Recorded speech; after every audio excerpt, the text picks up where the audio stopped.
Hey guys, welcome to BP, the Bible Perspective. Recently, Dr. Drew, Dr. Phil, and Dr. Oz, three of TV's most beloved personalities, came under heavy fire for their downplaying of the seriousness of the coronavirus and also urging people to get back out into the public and reopen America.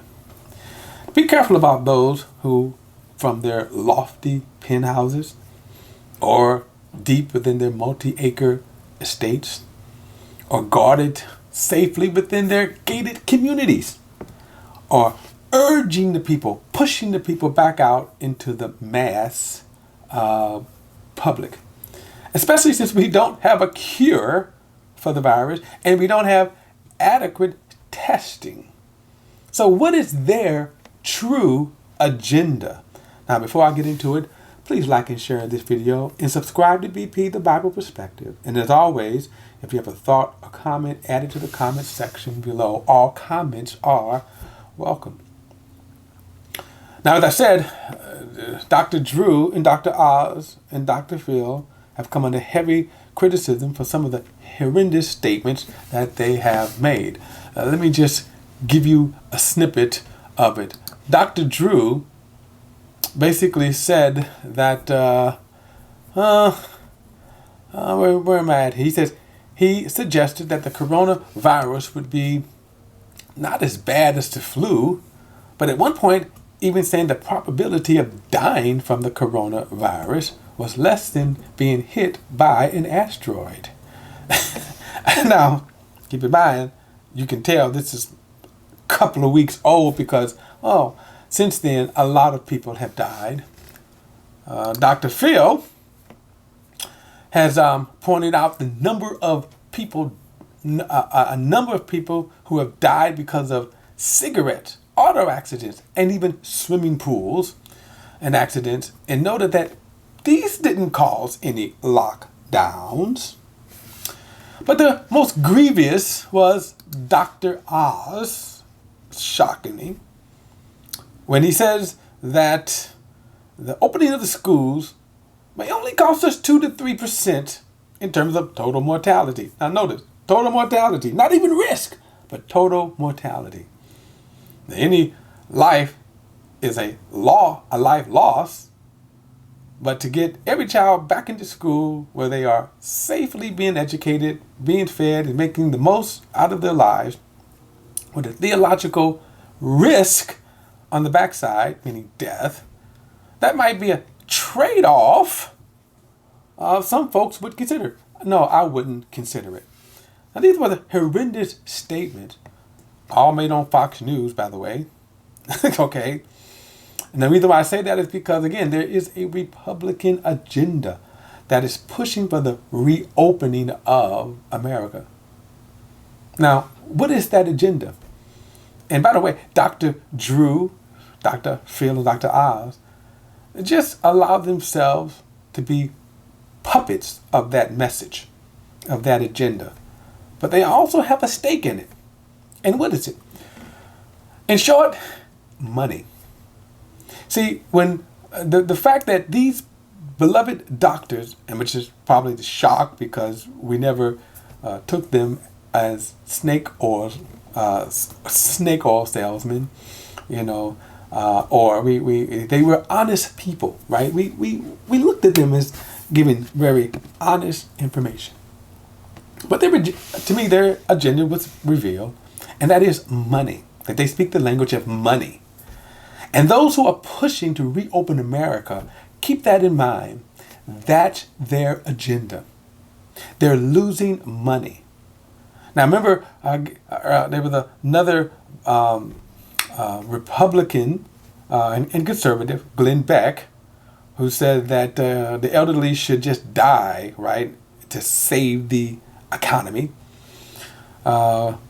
Congressman Trey Hollingsworth basically said the same thing, that we should just die. And Lieutenant Dan Patrick of Texas basically said, hey, the elderly should just die to save the economy. Here's the problem with that. Who are they to say whose life is valuable versus the other. And who are they to say that, hey, that since when did it become permissible or acceptable to deem one life better than the other, or one life can be lost? Now, I can tell you, as an elderly person, I am 60, I take great exception to that, because no, I don't want you telling me that my life is over, that I have nothing else to live for. And look, if a person is on their sick bed, you see people clinging to life on their sick bed. Who are you to say that they should die a week before or a week after?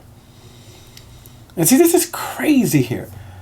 But even beyond that, let's just kind of deconstruct even the argument itself that we should rush and push people out.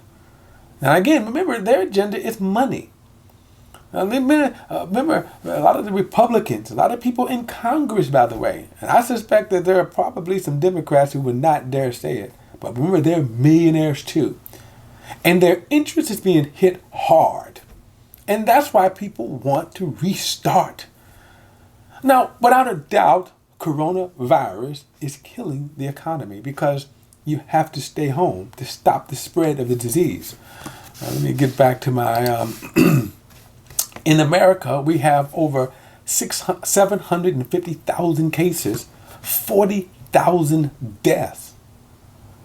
Now, if we break that down in the state, New York has over 250,000 alone. By the way, New York is one of the members of the money central, Wall Street. New Jersey, 85,000. And then, of course, from there, because New Jersey, of course, is right across the river from New York. So from there, we drop down to the almost 40,000 range with Massachusetts. Then you have Pennsylvania, 32. And then it goes down from there. My point is this: if you're pushing people to reopen America, what's changed other than your greed, your covetousness, and callousness to push people out? To say, hey, if we push people out, we know people are going to die, because basically that's what they're saying.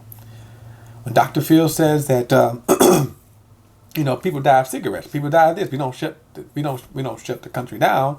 That's an absurd argument, because guess what? People have choice in that. I don't smoke, right? By the way, I haven't been in the swimming pool. So to make that kind of argument, let's remind ourselves, first and foremost, that we're dealing with a disease that, one, we don't have a cure. Two, it's one of the fastest spreading virus and easy to be infected by. So those two factors right there that we don't have an answer to, and they want to push people out to say, hey, to make them money. Let me say that again. They want to push people back out to businesses and the economy. Why? Because they make money. Dr. Phil, Dr. Drew, Dr. Oz, right? If there's no advertisers to advertise because people are not buying, it affects their interest. Now you see the connection. Here's the point. Life is valuable. And life should be more valuable, okay? Because God values life. John 3:16, remember, says, for God so loved the world that he gave his only begotten son. That's how valuable the world is. And by the way, let me also say this. We wouldn't be in this mess except for leadership that didn't prepare, that didn't act. And now the country has over 750,000 cases. Now, what's the solution? I'm going to tell you, it is the solution that we're in. Yes, the economy is being killed, and we're all at risk of a financial collapse. But let's find a better cure, a